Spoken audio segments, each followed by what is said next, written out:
स्वागत है आपका अंजारा ये ज़ोन में। आज ये आज हम बात करेंगे लक्ष्मीकांत की, है ना? लक्ष्मीकांत का कौन-सा चैप्टर?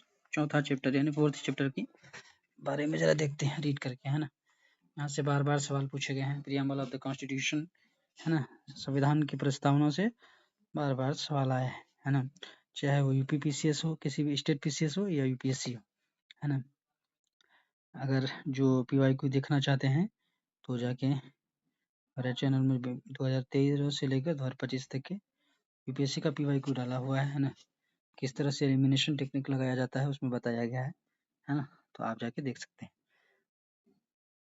आइए देखते हैं प्रिएम्बल ऑफ द कॉन्स्टिट्यूशन में क्या दिया गया है। सर्वप्रथम अमेरिकी संविधान में, है ना, जो अमेरिकन कॉन्स्टिट्यूशन है यूएसए का, है ना, में प्रस्तावनाओं को सम्मिलित किया गया था। कहाँ पे विश्व में अगर सबसे पहले कहा गया था? अमेरिका में। उसके उपरांत कई अन्य देशों ने अपनाया जिसमें भारत भी शामिल है। प्रस्तावना संविधान के परिचय अथवा भूमिका को कहते हैं, है ना? इसमें संविधान का सार होता है। प्रख्यात न्यायविद, है ना, व संवैधानिक विशेषज्ञ N.A. पालकीवाला प्रस्तावना को संविधान का एक परिचय पत्र कहा है। जब हम कॉलेज जाते हैं, कहीं पर भी जाते हैं, तो एक परिचय पत्र होता है, आइडेंटिटी कार्ड होती है हमारे पास। ये कॉन्स्टिट्यूशन क्या क्या है? आइडेंटिटी कार्ड है। किसने कहा? N.N. पालकीवाला ने कहा है, N.A. पालकीवाला ने। भारतीय संविधान की प्रस्तावना को पंडित नेहरू द्वारा बनाए और पेश किए गए संविधान सभा द्वारा अपनाए गए उद्देश्य प्रस्ताव पर आधारित है ना? 42वें संविधान संशोधन अधिनियम 42 कॉन्स्टिट्यूशन अमेंडिंग एक्ट 1976 के द्वारा संशोधित किया गया है, जिसने इसमें समाजवादी, धर्मनिरपेक्ष, है ना, और अखंडता शब्द सम्मिलित किए गए। कितने शब्द जोड़े गए हैं? 3। एक सोशलिस्ट, एक सेकुलरिज्म और थर्ड क्या है? इंटीग्रिटी। अखंडता शब्द जोड़े गए, है ना। संविधान की प्रस्तावना का विषय वस्तु जरा ये देखते हैं, है ना। इंडियन प्रीएम्बल मैंने शॉर्ट वीडियो में डाला हुआ है, देख लीजिएगा वहां से आप, अगर आपको भारत का प्रीएम्बल नहीं मिल रहा है तो। हम भारत के लोग भारत को एक संपूर्ण प्रभुत्व संपन्न समाजवादी, पंथनिरपेक्ष, धर्मनिरपेक्ष, लोकतांत्रिक गणराज्य बनाने के लिए इसके समस्त नागरिकों को सामाजिक, आर्थिक, राजनीतिक न्याय विचार देखिए न्याय दिया है। आइडियाज है अभिव्यक्ति यानी राइट टू एक्सप्रेस, अभिव्यक्ति करने का, अपने अपने अभी को यानी अभिव्यक्ति को, अपने को एक्सप्रेस करने का अधिकार है। धर्म है विश्वास एवं उपासना की स्वतंत्रता, प्रतिष्ठा, अवसर की समता प्राप्त करने के लिए व्यक्ति की गरिमा, राष्ट्र की एकता, अखंडता सुनिश्चित करने वाली बंधुत्व बढ़ाने के लिए दृढ़ संकल्पित होकर अपनी संविधान सभा में आज दिनांक 26 नवंबर 1949 से द्वारा इस संविधान को अंगीकृत, अधिनियमित और आत्मार्पित करते हैं, है ना। आइए देखते हैं संविधान के मूल अधिकार किस संविधान का जो राइट्स है, जो हमारे कॉन्स्टिट्यूशन में जो राइट्स हैं, है ना, प्रस्तावना के, उसका सोर्सेस क्या है। प्रस्तावना कहती है कि संविधान भारत में लोगों की शक्ति में अधिकृत करता है। बिल्कुल, ये जो संविधान में जो जो है का जो स्रोत है, वो सोर्सेस वो क्या है? भारत के लोग हैं, भारत की जनता है ना। तो क्या है? जनता सर्वोपरि है ना। दूसरा क्या है? ये 4 तत्वों में पहला हो गया। सेकंड क्या है? भारत की प्रकृति, है ना, उसका नेचर। ये घोषणा करती है कि भारत एक संप्रभु है। नेचर कैसा है? एक संप्रभु है। हम किसी का गुलाम नहीं, हम किसी से, है ना, कोई भी डिसीजन लेते हैं ना, तो हम किसी के अधीन नहीं है ना। हम संप्रभु हैं, है ना। सॉवरेनिटी और समाजवादी, धर्मनिरपेक्ष, लोकतांत्रिक, गणतांत्रिक राज्य व्यवस्था वाला देश है ना। संविधान का उद्देश्य क्या है? इसके अनुसार न्याय हो, है ना, जस्टिस हो, है ना, स्वतंत्रता, लिबर्टी, है ना, उसके बाद समता, इक्वलिटी, है ना, बंधुत्व संविधान का उद्देश्य है। संविधान लागू होने की अगर तिथि बात करें तो 26 नवंबर 1949 को तिथि द्वारा उल्लेखित किया जाता है ना। प्रस्तावना के कुछ मुख्य शब्दों के बारे में आज बात करेंगे। संप्रभुता क्या है? आइए देखते हैं। संप्रभु शब्द का अर्थ है कि भारत न तो किसी अन्य देश पर निर्भर है और ना ही किसी अन्य देश का डोमिनियन है यहाँ पर, है ना। इसके ऊपर कोई शक्ति नहीं है, कोई पावर्स नहीं है और यहाँ अपने मामले आंतरिक अथवा बाहरी का निस्तारण करने के लिए इंडिपेंडेंट है। यह हमारा जो इंटरनल मामला है, जो हमारी एक्सटर्नल मामला है, मामला आज भी हमारे पास एक्सटर्नल अफेयर्स है, जयशंकर जी हैं विदेश मामले को देखने के लिए, है ना, मंत्रिमंडल हैं आंतरिक मामले के लिए, इंटरनल कैबिनेट होती है हमारे साथ, है ना, कमिटीज होती है बहुत सारे। तो हम दोनों मामले में क्या है?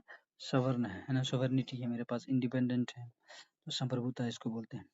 यद्यपि वर्ष 1949 में भारत ने राष्ट्रमंडल की सदस्यता स्वीकार करते हुए ब्रिटेन को इसके ऊपर मुख माना, तथापि संविधान से अलग होने की घोषणा किसी भी तरह से भारतीय संप्रभुता को प्रभावित नहीं करती है। इसी प्रकार भारत की संयुक्त राष्ट्र में सदस्यता उसकी संप्रभुता किसी मायने में सीमित नहीं करता।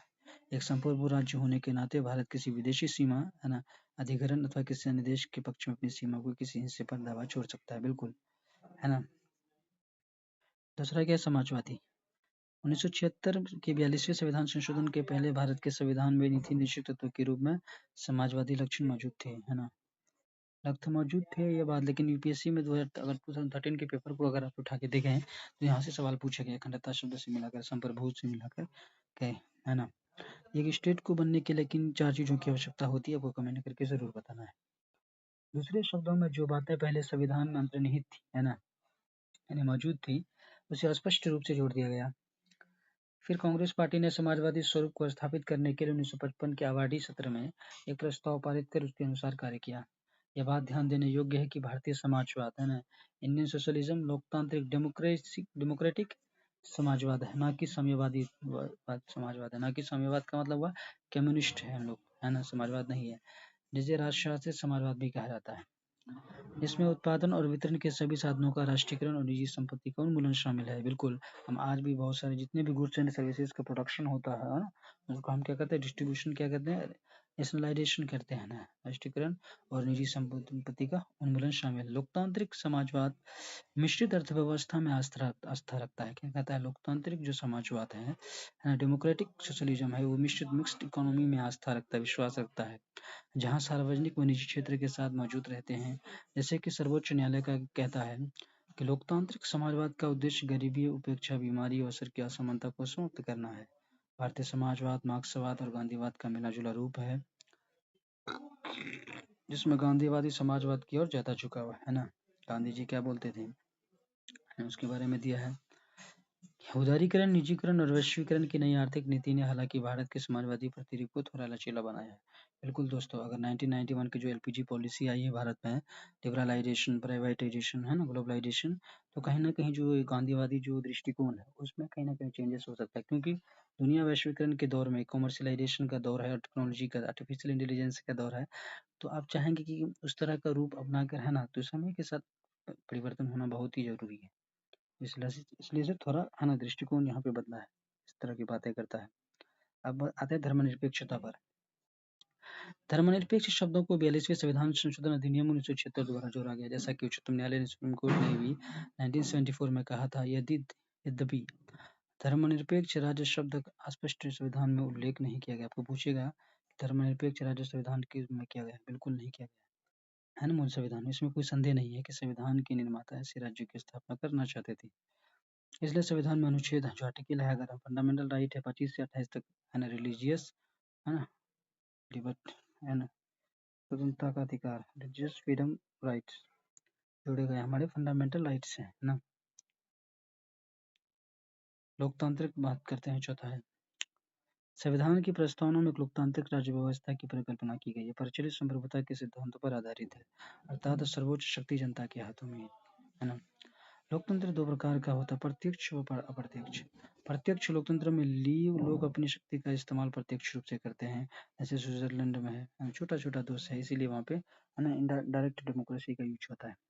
प्रत्यक्ष लोकतंत्र के 4 मुख्य औजार आपको कोई पूछा जाए तो क्या है, परिप्रेक्ष्य, रेफरेंडम, उसके बाद पहल इनिशिएटिव्स, प्रत्यावर्तन या प्रत्याशी यानी वापस बुलाना जिसको रिकॉल बोलते हैं, है ना।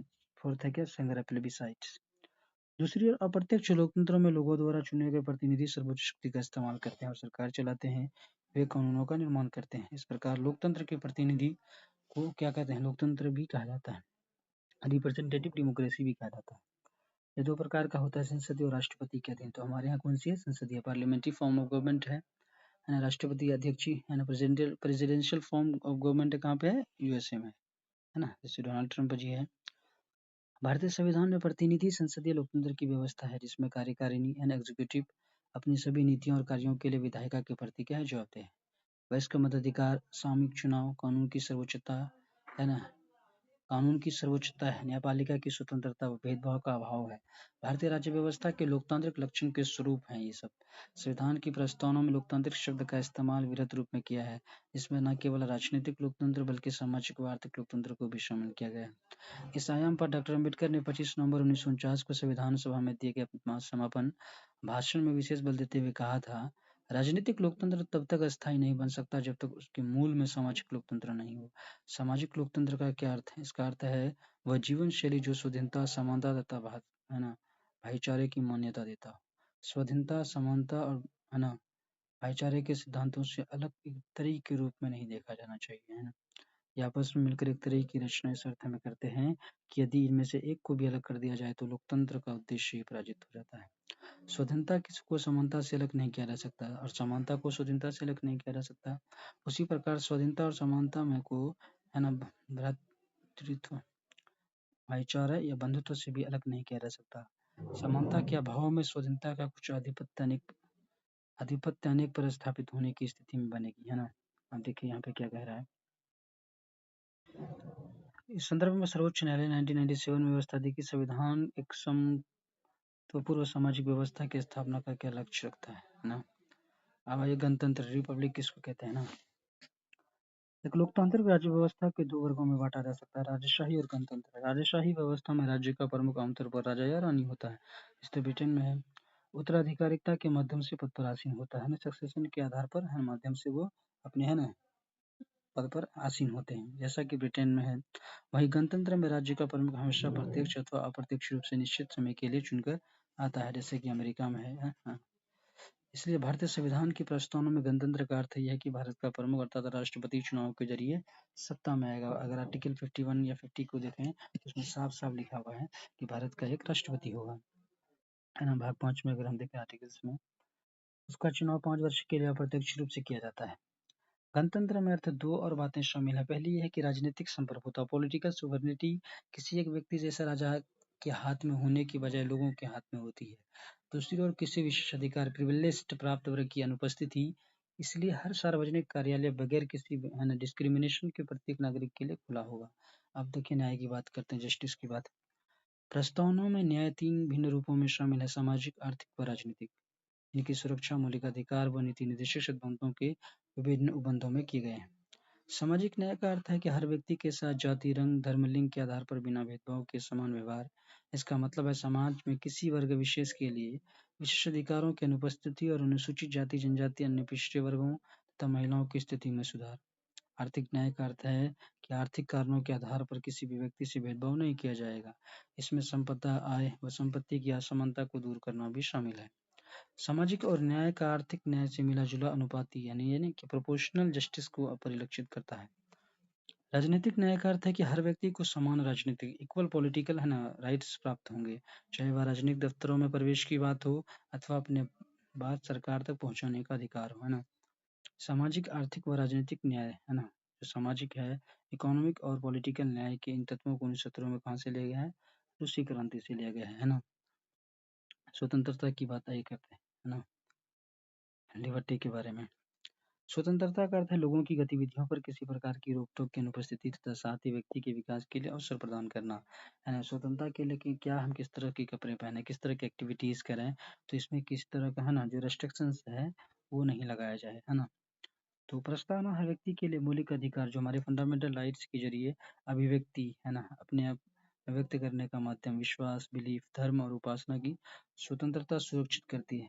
इनके हनन के मामले में कानून का दरवाजा खटखटाया जा सकता है। हमारे पास फंडामेंटल राइट्स हैं, किसी तरह का वायलेशन हमारे ऊपर होता है, उल्लंघन होता है ना, उसका क्या एक्सप्लॉइटेशन होता है, तो हम सीधे आर्टिकल 32 के तहत सुप्रीम कोर्ट जा सकते हैं और 226 के तहत हाई कोर्ट। फंडामेंटल राइट का क्या है ना, वो कस्टोडियन है ना, सुप्रीम कोर्ट रक्षा करती है हमारी, है ना।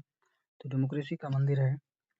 जैसा कि प्रस्तावना में कहा गया है कि भारतीय लोकतांत्रिक व्यवस्था को सफलतापूर्वक चलाने के लिए स्वतंत्रता परम आवश्यक है। हालांकि स्वतंत्रता का अभिप्राय यह नहीं कि हर व्यक्ति को कुछ भी करने का लाइसेंस मिल गया हो।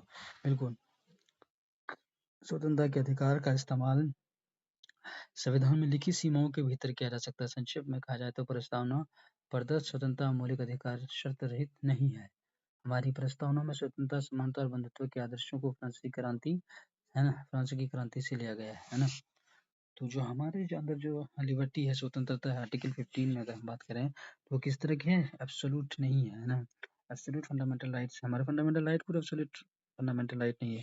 हमारे उसके अंदर भी रेस्ट्रिक्शंस हैं कि आप जो हमारे कॉन्स्टिट्यूशन में जो लिमिटेशंस है ना? और जो जो राइट्स है उसके बीच ही आप कर सकते हैं, ना कि ओवर कुछ कर सकते हैं, ओवर रीच नहीं कर सकते आप। समता का अर्थ है कि समाज के समता के बारे में इक्वलिटी की बात करता है। समाज के किसी भी वर्ग के लिए विशेष अधिकारों की अनुपस्थिति और बिना किसी भेदभाव के हर व्यक्ति के समान अवसर प्रदान करने के संबंध में। देखिए, समता 2 तरह के होते हैं, आपको अगर बता दिया जाए, जो इक्वलिटी है अपॉर्च्युनिटी जो दिया जाता है कि देखिए, अगर सरकार जो है सबके लिए अगर इक्वल कर दिया जाए तो कहीं न कहीं जो अमीर तबके के लोग हैं, जो रिचेस्ट लोग हैं, तो उनके लिए तो फिर नॉर्मल वाली बात हो जाएगी, उनको तो नहीं चाहिए। तो यहाँ पे क्या करती है, जो समाज की नीचे जाति चाहे एससी हो, एसटी हो, है ना? उसके लिए क्या करती है कि उसे डिस्क्रिमिनेट करती है, जो अमीर वर्ग के लिए। उसके लिए कुछ है ना, जो वेलफेयर स्टेट की जो पॉलिसी है भारत की, टीपीएसपी के थ्रू है ना, सरकार उस तरह के कार्यक्रम चलाती है। क्योंकि जो वंचित है, समाज से जो वंचित वर्ग के लोग हैं, जो अंडर प्रिविलेज्ड बैकग्राउंड के लोग हैं, उनको समाज के हाशिए से हाशिए पे हैं, उनको मुख्य धारा से ताकि जोड़ा जा सके, है ना?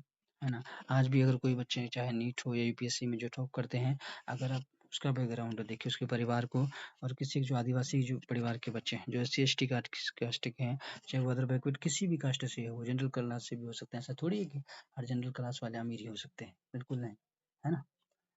तो तो कॉन्स्टिट्यूशन में भी रिजर्वेशन दिया गया है, और उसके बाद सरकार बहुत सारी स्कीम भी चलाती है।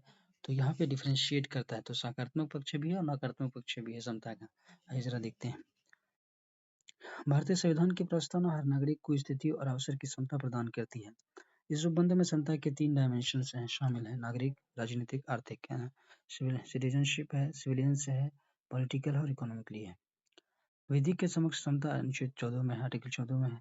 धर्म और जाति, लिंग या जन्म स्थान के आधार पर मूलवंश का निषेध किया गया है। किसी भी व्यक्ति को धर्म के आधार पर, कास्ट के आधार पर, सेक्स के आधार पर, मतलब लिंग के आधार पर, चाहे मेल हो या पुरुष हो, कोई फीमेल हो, है ना? गर्ल्स हो या बॉयज हो, है ना? जन्म के स्थान के आधार पर मूलवंश, है ना? या निषेध, आर्टिकल 15 की तरह। लोक नियोजन के विषय में अवसर की समता, अनुच्छेद 16 के, जो पब्लिक जितने भी, है ना, जो रोजगार आते हैं, है ना, इक्वल अपॉर्चुनिटी दिया जाता है। क्यों? पब्लिक जितने भी क्या कहते हैं, वैकेंसीज आती हैं, क्यों? उसके अधिकार अब फिजिकल में आपको जो जैसे लिमिटेशंस दिए गए हैं, जो कैटेगरीज दिए गए हैं, है ना, जो क्राइटेरिया दिए गए, जो एलिजिबिलिटी दी जाती है, तो उसको आपको फिल करना है। लेकिन उस तरह की जो उसके पास क्षमता है, जो इक्वल अपॉर्चुनिटी है, मान लीजिए इतनी हाइट दी जा रही है, अगर आप कोई अलग कास्ट से हैं, है ना, या आप गर्ल्स हैं या बॉयज, उसमें अगर नहीं मिल रहा है, तो कहीं न कहीं ये क्या है?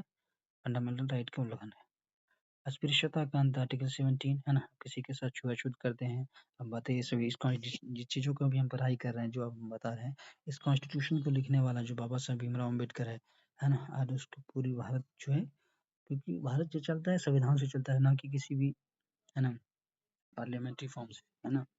तो यहाँ पे दिया अस्पृश्यता का अंत, आर्टिकल 17 की तरह ये बिल्कुल एब्सोल्यूट राइट है। आपको पूछा जाएगा किस तरह का राइट है, तो एब्सोल्यूट राइट है। उपाधियों का अंत, है ना, किसी भी तरह का टाइटल, कोई आदमी अगर क्या कहते हैं भारत रत्न है, तो दूसरा आदमी, इसका मतलब ये नहीं कि फ़कीर है, बिल्कुल नहीं। तो उपाधियों का अंत करने की बात की गई, आर्टिकल 18 में अभी पढ़ेंगे बार-बार, जब फंडामेंटल राइट को हम डिटेल से पढ़ेंगे, तो उसमें इस सारी चीज़ों के आर्टिकल के बारे में, एक-एक आर्टिकल की चर्चा करेंगे, तो वहाँ पे इसकी चर्चा होगी, है ना? शॉर्ट कोट देखते हैं। संविधान में 2 ऐसे उपबंध हैं जो राजनीतिक समता को सुनिश्चित करते प्रतीत होते हैं। प्रथम है, धर्म, जाति, लिंग अथवा वर्ग के आधार पर किसी व्यक्ति को मतदाता सूची में शामिल होने के लिए करार नहीं दिया जा सकता। ये आर्टिकल 325 में कॉन्स्टिट्यूशनल भाग है। दूसरा है कि लोकसभा और विधानसभाओं के लिए वयस्क मतदान का प्रावधान अनुच्छेद 326, राज्य के नीति निर्देशक तत्व डीपीएसपी है, आर्टिकल 39, महिला तथा पुरुष के जीवन यापन के लिए पर्याप्त साधन और समान काम के लिए समान अवसर वेतन के अधिकार सुरक्षित करते हैं, है ना? अब बंधुत्व के बारे में बात करते हैं। बंधुत्व का अर्थ है कि भाईचारे की भावना, संविधान एकल नागरिकता के तंत्र के माध्यम से भाईचारे की भावना को प्रोत्साहित करता है। इसीलिए कॉन्स्टिट्यूशन में बनाया गया कि कोई बांग्लादेशी है, ये कोई बांग्लादेशी का बात तो नहीं, मतलब कोई पश्चिम बंगाल से है, या कोई कोई क्या महाराष्ट्र से है, कोई यूपी से है, कोई बिहार से है, कोई चंडीगढ़ से, इस तरह की बात नहीं। सभी को, सब कहाँ से है? भारत की एक नागरिकता से है ना? भारत की नागरिकता है सबके पास, यानी सब कहाँ से है? भारत के हैं। सब क्या बोलते हैं? भारतीय। हम लोग अगर विदेश जाते हैं, स्टेट में कहीं भी है तो एक जगह है। तो स्टेट को इसलिए बाँट दिया गया है कि जो गवर्नेंस है, जो प्रशासन को है, उसको चलाने के लिए है ना, इक्वल डिस्ट्रीब्यूशन करने के लिए है ना, प्रशासन सही चलाने के लिए है ना।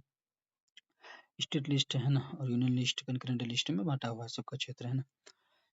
प्रस्तावना कहती है कि बंधुत्व में 2 बातों को सुनिश्चित करना होगा। पहला व्यक्ति का सम्मान और दूसरा देश की एकता और अखंडता। अखंडता शब्द को 42वें संविधान संशोधन अधिनियम 1976 द्वारा प्रस्तावना में जोड़ा गया है।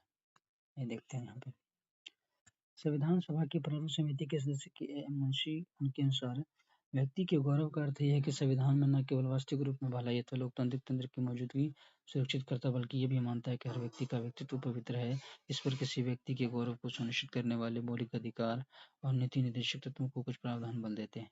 इसके अलावा मौलिक कर्तव्य 51 है ना ए में कहा गया कि भारत के हर नागरिक की जिम्मेदारी होगी वो महिलाओं के गौरव को ठेस पहुंचाने वाली किसी भी हरकत का त्याग करें और भारत की संप्रभुता, एकता, अखंडता की रक्षा करे। बिल्कुल सही है। देश की एकता और अखंडता पद में राष्ट्रीय अखंडता के दोनों मनोवैज्ञानिक और है ना और सीमाई आयाम शामिल है।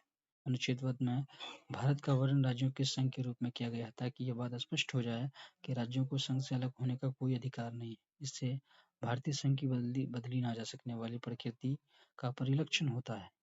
उसका उद्देश्य राष्ट्रीय अखंडता के लिए बाधक सांप्रदायिकता, क्षेत्रवाद, जातिवाद, भाषावाद इत्यादि जैसे बाधाओं पर पार पाना है ना। अब प्रस्तावना का महत्व देखते हैं क्या है। यहाँ पे दिया है। प्रस्तावना में उस आधारभूत दर्शन और राजनीतिक, धार्मिक व नैतिक मूल्यों का उल्लेख है जो हमारे संविधान के आधार है। इसमें संविधान सभा की महान और आदर्श सोच उल्लेखित है। इसके अलावा ये संविधान की जो नींव है, फाउंडेशन रखने के सपनों और अभिलाषाओं का परिलक्षण करती है। संविधान निर्माण में महत्वपूर्ण भूमिका निभाने वाले संविधान सभा के अध्यक्ष सर राधाकृष्ण स्वामी अय्यर के शब्दों में संविधान की प्रस्तावना हमारे दीर्घकालिक लॉन्ग टर्म सपनों का क्या विचार है। संविधान सभा की प्रारूप समिति के सदस्य के एमएनसी ड्राफ्टिंग कमेटी के जो मेंबर्स हैं के मुंशी का कहना है कि प्रस्तावना हमारी संप्रभु सवर्णिक डेमोक्रेटिक रिपब्लिक का भविष्य का फल है। संविधान सभा के एक अन्य सदस्य पंडित ठाकुर दास भार्गव ने संविधान की प्रस्तावना के संबंध में कहा, प्रस्तावना संविधान का सबसे सम्मानित भाग है।